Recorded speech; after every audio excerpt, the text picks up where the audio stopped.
নারী টি-20 বিশ্বকাপের প্রথম ম্যাচে বাঘিনীদের দুর্দান্ত জয়। দুর্দান্তভাবে স্কটল্যান্ডকে প্রথম ম্যাচে উড়িয়ে দিয়ে বাংলাদেশের জয়ের নায়িকা হয়েছেন ঋতুমণি।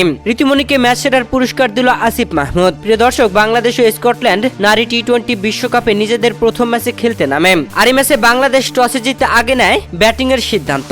ব্যাট করতে নেমে সুবানা মুস্তারিদ 36 ও 7 রানের 29 রানের সুবাদে 119 রান সংগ্রহ করতে পারে 7 উইকেট হারিয়ে পুরো 20 ওভার খেলেন। 120 রানের জবাবে ব্যাট করতে নেমে স্কটল্যান্ডের নারীরা বাংলাদেশি নারী বোলারদের কাছে পাত্তাই পায়নি।